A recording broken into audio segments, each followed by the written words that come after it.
सरकार के गृह मंत्री श्री राजनाथ सिंह जी से मैं निवेदन करता हूं कि वो आए और तुगलकाबाद की जनता को संबोधित करें। जोरदार तालियों से खड़े होकर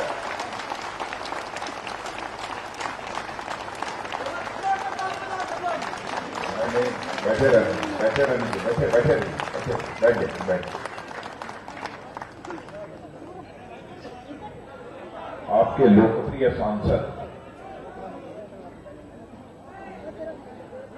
और जिस सांसद के बारे में मैं कह सकता हूं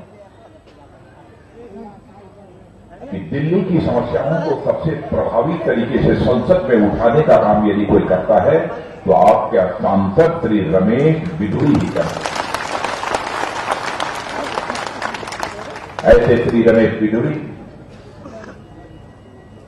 और बिहार से आए हुए सांसद जो कि एक माने जाने चिकित्सक हैं, ऐसे डॉक्टर संजय जायसवाल, श्री प्रेम सिंह राजपूत, श्री मनोज, श्री अमित राय, श्री सुरेंद्र खारी, श्री हंसमुख राणा, श्री राजपाल पोशवाल, श्री घनश्याम, श्रीमती उषा और आपके प्रत्याशी और मंडल के अध्यक्ष कांग्रेस रमेश सिसोदिया और आपके प्रत्याशी विक्रम बिधूड़ी, यहां उपस्थित मेरे सभी सम्मानित बहनों एवं भाइयों, जो ही मैं मंच पर आया हूं, आप लोगों ने तालियां बजाकर और भारत माता की जय बोलकर मेरा अभिनंदन किया है, मेरा स्वागत किया है। लेकिन आप जानते हैं भारत की परंपरा है और शिष्टाचार का तकाजा भी है। स्वागत, अभिनंदन अथवा सलाम दुआ कभी एक तरफा नहीं होना चाहिए। इसलिए मैं भी अपनी तरफ से आप सभी बहनों भाइयों का हार्दिक अभिनंदन करता हूं, आप सभी का स्वागत करता हूं। आप सभी जानते हैं कि एक साल के अंदर दिल्ली विधानसभा का यह दूसरी बार चुनाव हो रहा है। आज के लगभग एक साल पहले दिल्ली विधानसभा का चुनाव हुआ था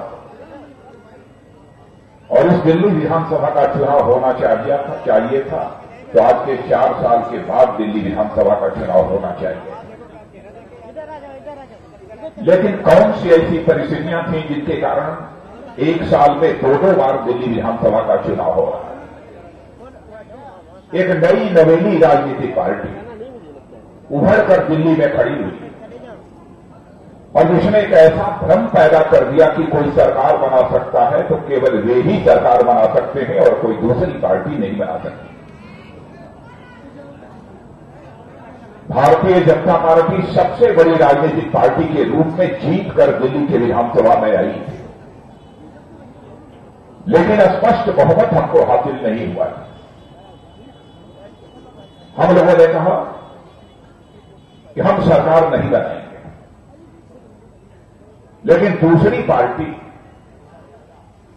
जिसके विधायक हमसे कम संख्या में जीत कर आए थे और जो बराबर यह कहा करते थे कि हम कभी कांग्रेस जैसी भ्रष्ट राजनीतिक पार्टी का समर्थन नहीं देंगे और कसम खाकर कहते थे। उन्हें सत्ता का सुख भोगने की जल्दबाजी थी, नैतिकता का तकाजा था कि दिल्ली की विधानसभा में जो सबसे बड़ी पार्टी बनकर जो राजनीतिक पार्टी आई थी उसको कह दिया होता उन्होंने कि वह पार्टी भारतीय जनता पार्टी सरकार बनाए, बल्कि हमें दूसरा स्थान प्राप्त हुआ है, विपक्ष की भूमिका स्वीकार करते हैं, तब दिल्ली की जनता यह स्वीकार कर लेती कि इसी राजनीति को नैतिकता की राजनीति कहते हैं।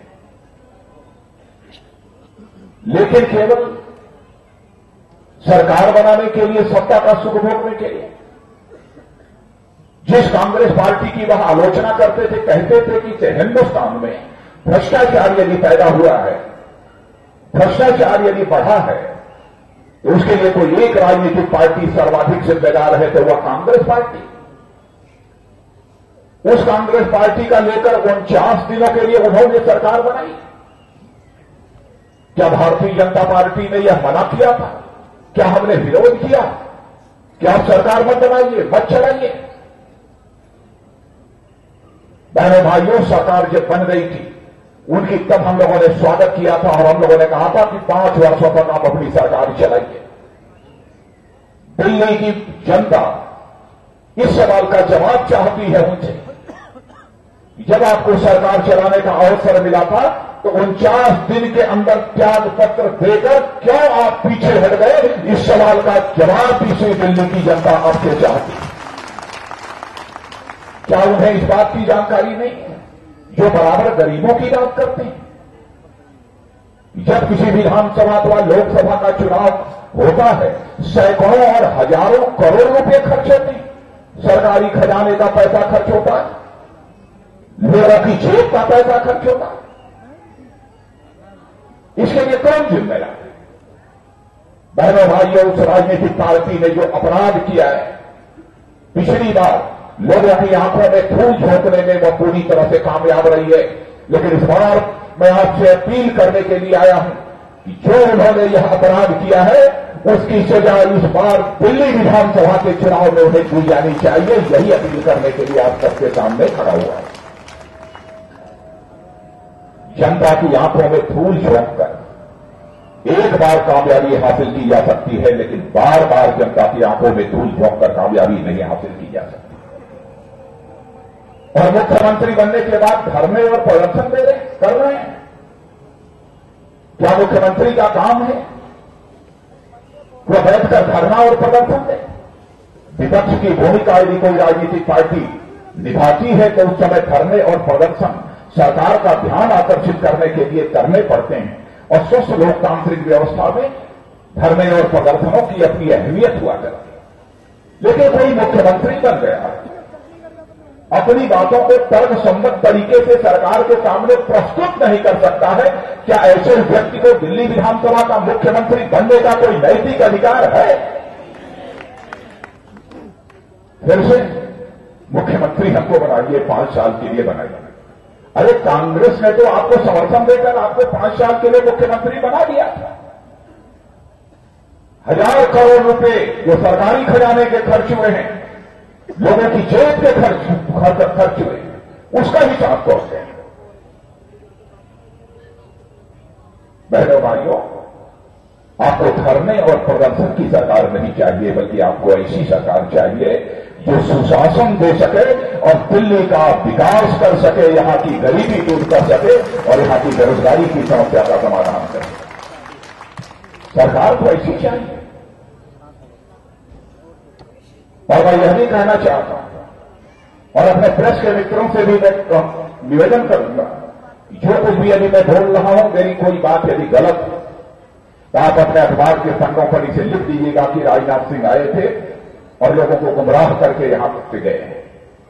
क्योंकि मैं जनता की आंखों में धूल झोंककर राजनीति करने में विश्वास नहीं करता हूं, बल्कि जनता की आंखों में आंख डालकर हमने जीवन भर राजनीति की है। इसलिए मैं जनता की चोट पर यह बात में कहा। क्या तमाशा बना दिया? आप लोगों ने आज के 7-8 महीने पहले हुए लोकसभा के चुनाव में भारतीय जनता पार्टी को केंद्र में सरकार बनाने के लिए स्पष्ट बहुमत दिया है। मैं आपके प्रति आभार व्यक्त करना चाहता हूं। अब जो हमने सरकार बनाई है, कोई ये कह सकता है कि 8 महीने में आपने क्या किया है? बातें बहुत सारी हैं, घंटे भर का समय लगेगा उन सब सारी बातों को आपके सामने रखने में। लेकिन मैं एक बात की यहां पर विशेष रूप से चर्चा करना चाहता हूं और मैं आपसे यह सवाल पूछना चाहता हूं कि मनुष्य के हृदय की सबसे बलवती भावना क्या होती है? इस सवाल का मैं आपसे जवाब चाहता हूं। मनुष्य जीवन में चाहता क्या है?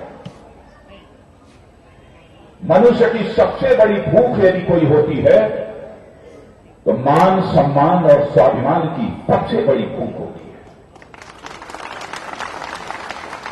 भले ही गरीब मां की कोख से कोई जवान क्यों न पैदा हुआ हो, भले ही वह झोपड़ी में क्यों न रहा हो, भले ही उसे खाने के लिए सूखी रोटी क्यों न मिलती हो, लेकिन बड़े से बड़ा राजा महाराजा आकर कोई कहे तुम गरीब हो, झोपड़ी में रहते हो, झुग्गी झोपड़ी में रहते हो, तुम्हें खाने के लिए सूखी रोटी नहीं मिलती है, चलो मैं तुम्हारे नाम से अपना राजमहल लिख देता हूं, रोज खाने के लिए तुम्हें 5 स्टार होटल का भोजन मुहैया कराया जाएगा, लेकिन शर्त यह है कि प्रातःकाल जब तुम बिस्तर से उठोगे तो इसी तुगलकाबाद के चौराहे पर खड़ा करके धीरे धीरे तुम्हारी खोपड़ी पर 2 चाटे लगाए जाएंगे। बहनों भाइयों, वह गरीब मां की कोख से पैदा हुआ जवान, झुग्गी झोपड़ी में रहने वाला वह जवान राजा को टूट जवाब देते हुए कहेगा, हे राजा, मैं तुम्हारे राजमहल को पैरों से ठोकर मारता हूं, लेकिन अपनी खोपड़ी पर कभी मैं चाहता नहीं खा सकता हूं। यही होती है मान सम्मान स्वाभिमान की भावना।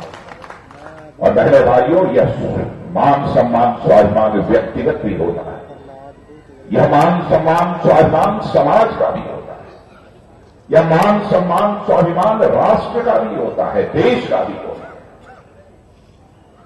और यही कारण था 26 साल की जवानी थी चंद्रशेखर आजाद की।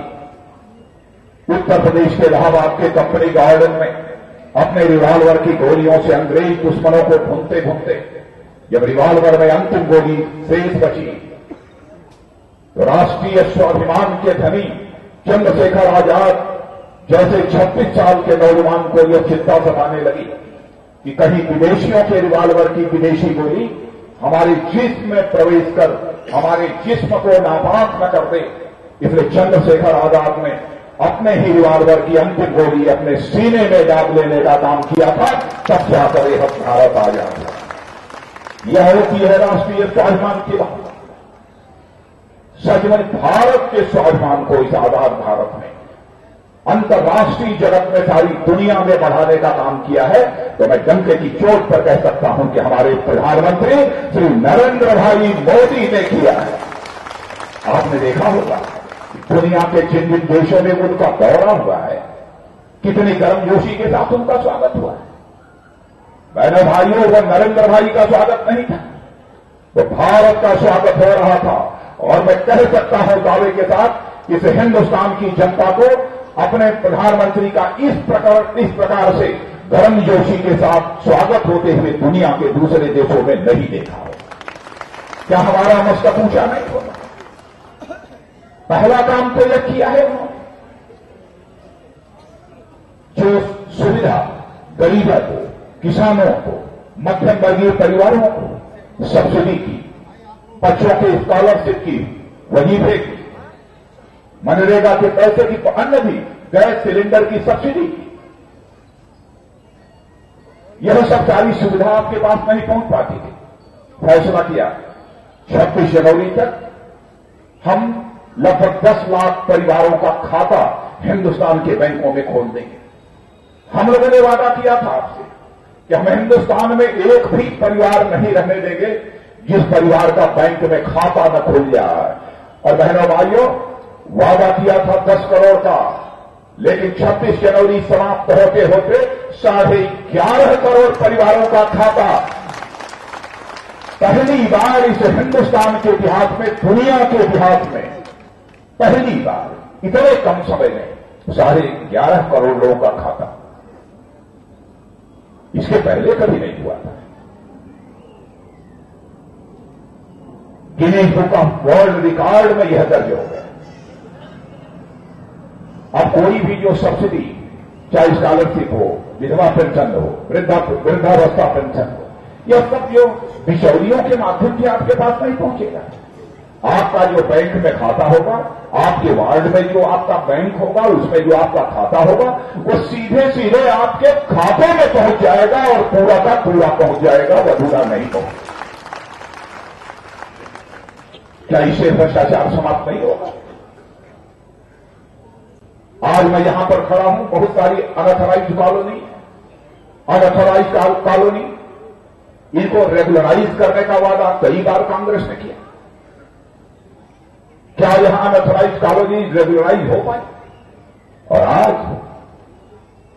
कांग्रेस के द्वारा, आपके द्वारा यह प्रचारित किया जा रहा है कि केंद्र की सरकार लोगों, भाजपा की सरकार लोगों की आंखों में धूल झोंक रही है। बहनों भाइयों, हमारे प्रेस के लोग खड़े हैं यहां पर पढ़े लिखे लोग मौजूद हैं। क्या एक बार भी कभी ऐसा हुआ है कि दिल्ली की अनऑथराइज्ड कॉलोनियों को रेगुलराइज करने के लिए कैबिनेट ने प्रस्ताव पास किया हो। पहली बार 1600 से अधिक अनऑथराइज्ड कॉलोनीज को रेगुलराइज करने का प्रस्ताव यदि किसी सरकार ने पास किया है तो हमारी सरकार ने पास किया।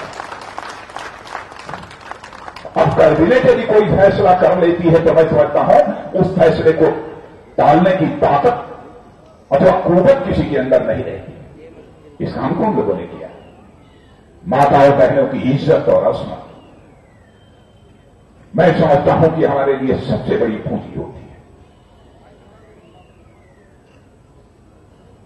कोई यह कह सकता है कि अब तक सुरक्षा की क्या व्यवस्था हुई? बहनों भाइयों, बामुश्किल 7-8 महीने का समय हुआ। हम लोगों ने एक नया मोबाइल के माध्यम से व्यवस्था की है।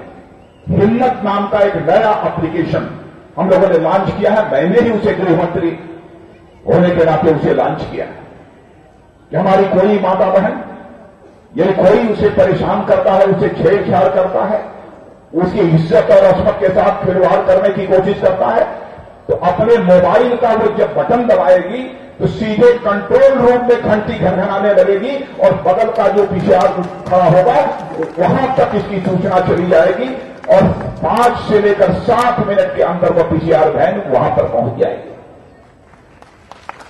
मैं जानता हूं कि अभी कम समय से यह हुआ है, बामुश्किल अभी 20-25 दिन या बामुश्किल महीना भर हुआ होगा।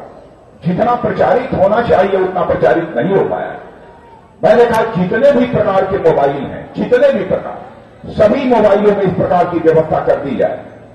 इस नए एप्लीकेशन को लागू कर दिया जाना चाहिए ताकि कोई भी महिला यदि कोई भी उसके ऊपर उसकी इज्जत और असमत पर आंख उठाकर देखने की जरूरत करता है तो सीधे अपने मोबाइल का बटन दबाकर इसकी सूचना पुलिस कंट्रोल रूम को दे ताकि 5 और 7 मिनट के अंदर वहां पर मोबाइल वैन पहुंच जाए। और जहां तक माताओं और बहनों की इज्जत और असमत की सुरक्षा का सवाल है, हम लोगों ने यहां पर हिंदुस्तान की मानी जानी एक पुलिस ऑफिसर और ऐसी पुलिस ऑफिसर जिसके नाम पर एक उड़ान पिक्चर बन गई, जिसके नाम पर एक उड़ान पिक्चर बन गई, ऐसी एक मानी जानी इस हिंदुस्तान की पुलिस अधिकारी को अपने चीफ मिनिस्ट्रियल कैंडिडेट के रूप में हम लोगों ने यहां पर प्रोजेक्ट किया और उसने स्वयं इस बात की गारंटी दी है लोगों को। यहां पर भारतीय जनता पार्टी की सरकार बनने के बाद माताओं बहनों की इज्जत और असमत की सुरक्षा के लिए हम क्या क्या करेंगे, 16 या 17 बातें उन्होंने कही। स्वयं एक बहन को ही हम लोगों ने अपना चीफ मिनिस्ट्रियल कैंडिडेट यहां पर प्रोजेक्ट किया। ईमानदारी का जहां तक सवाल है, कौन ईमानदार बनने की कोशिश करेगा? बेईमानी करने का अवसर मिलना चाहिए, तब जाकर किसी का टेस्ट हो पाता है कि वह बेईमान है कि भ्रष्ट है। और जिसने जिंदगी भर नौकरी की हो, दिल्ली नहीं, मैं दावे के साथ कह सकता हूं हिंदुस्तान के किसी राज्य का तो कोई व्यक्ति उंगली उठाकर नहीं कह सकता है कि हमारे मुख्यमंत्री की उम्मीदवार किरण बेदी के दामन के ऊपर कोई भ्रष्टाचार की बात लगी हुई वो कोई नहीं कह सकता। ईमानदारी के मामले में भी कोई जवाब नहीं। पहले भाइयों, ये कोई दावा नहीं कर सकता। मैं जानता हूं कि दिल्ली की बिजली की समस्या है, यहां पानी की समस्या है। अब हम लोगों ने 7 महीने के अंदर हरियाणा सरकार से बात करके यह कम से कम मुकम्मल व्यवस्था कर ली है और हरियाणा सरकार को इस बात के लिए राजी कर दिया है कि मुनका का नहर का पानी अब सीधे दिल्ली आना चाहिए ताकि लोगों को भी पानी के पीने की व्यवस्था दिल्ली के लोगों को मुहैया कराई जा सके। हमारे प्रधानमंत्री श्री नरेंद्र भाई मोदी का यह भी फैसला है, उन्होंने ऐलान किया है, चुनाव के पहले ऐलान किया है कि हम 2022 तक इस हिंदुस्तान में ऐसे हालात पैदा करेंगे कि जहां पर झुग्गी होगी वहीं पर हम पक्का छत देंगे उस झुग्गी झोपड़ी के अंदर रहने वालों को। क्या आज तक इस आजाद भारत के इतिहास में कभी भी कांग्रेस की सरकार ने इस काम को किया है? मैं कितने कामों की चर्चा करूं, इसीलिए मैं आपसे निवेदन करना चाहता हूं, आपको धरना और प्रदर्शन करने वाली सरकार नहीं चाहिए, बल्कि आपको सुशासन देने वाली सरकार चाहिए और विकास करने वाली सरकार चाहिए। कोई ये कह सकता है हिंदुस्तान के दूसरे राज्यों में भी भारतीय जनता पार्टी की सरकार है। बहनों भाइयों, मैं दावे के साथ कह सकता हूं, और मैं नहीं, भारत ही नहीं, अंतर्राष्ट्रीय ऐसी एजेंसियां जो भिन्न भिन्न देशों में चलने वाली भिन्न भिन्न राजनीतिक पार्टियों के सरकारों की कामकाज की समीक्षा करती रही, उन अंतर्राष्ट्रीय एजेंसियों ने अपनी रिपोर्ट में कहा है कि हिंदुस्तान में सबसे बेहतर सरकार चलाने वाली यदि कोई पार्टी है तो भारतीय जनता पार्टी है। उन अंतर्राष्ट्रीय एजेंसियों ने कहा कि मैं नहीं कह रहा हूं। अब गुजरात के विकास की चर्चा क्या केवल भारत में हो रही है? दुनिया के दूसरे देशों में हो रही है। आपका पड़ोसी राज्य मध्य प्रदेश है, जाकर वहां देख लीजिए, हमारी सरकार है वहां लगभग 9-10 वर्षों से। वहां बामुश्किल मध्य प्रदेश का कोई है, यहां पर मध्य प्रदेश का कोई है? और मेरी बात गलत हो तो इसी मीटिंग में काट देना। माने आज के 8-9 साल पहले ये हालत थी मध्य प्रदेश की कि बामुश्किल लोगों को दिन में 2 घंटे 3 घंटे की बिजली मिल पाती थी। इतना ही नहीं, कभी कभी हफ्ते हफ्ते तक जो है बिजली ही नहीं, लोगों को रोशनी देखने को नहीं मिलती थी, यह हालत होती थी। लेकिन आज कोई मध्य प्रदेश में चला जाए, भारतीय जनता पार्टी की सरकार ने 24 घंटे की बिजली मुहैया कराना प्रारंभ किया है। यही हालत छत्तीसगढ़ में। तो यह बताने की जरूरत नहीं है कि कौन सी ऐसी राजनीतिक पार्टी है क्योंकि सचमुच एक बेहतर सरकार दे सकती है। और इसलिए बहनों भाइयों, मैं आप सबसे अपील करने आया हूं, यहां पर एक अस्थायी सरकार होनी चाहिए, मजबूत सरकार होनी चाहिए, ऐसी सरकार होनी चाहिए जो गुड गवर्नेंस दे सके और साथ ही साथ दिल्ली का डेवलपमेंट कर सके। एक ऐसी आपको सरकार चाहिए। जहां तक प्रत्याशी का सवाल है, विक्रम बिधूड़ी को पहली बार मैंने बोलते हुए अपने सामने सुना, पहली बार। और विक्रम बिधूड़ी को सुनने के बाद बहनों भाइयों, मैं दावे के साथ कह सकता हूं कि यदि आपने विक्रम बिधूड़ी को जिताकर यदि यहां से भेजा, अपना विधायक चुनकर यदि दिल्ली विधानसभा में भेजा, तो आपकी समस्याओं को प्रभावी तरीके से आवाज देने का काम यदि कोई कर सकता है तो आपका विक्रम बिधूड़ी ही कर सकता है। इसीलिए मैं आप सबसे अपील करना चाहता हूं कि आप सब कमल के फूल का बटन दबाकर भारतीय जनता पार्टी को भारी मतों से विजय दिलाएं और भारतीय जनता पार्टी की एक अस्थायी सरकार इस दिल्ली में बनाएं। यही निवेदन करते हुए आप सबको धन्यवाद देते हुए अपनी बात समाप्त करें।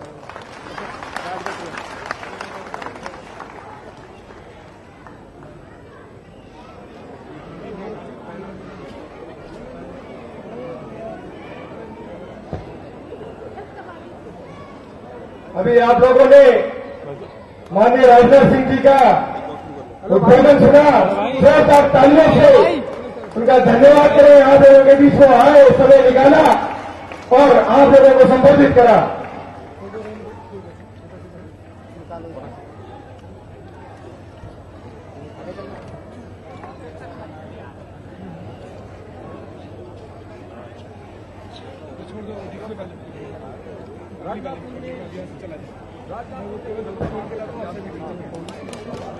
बहुत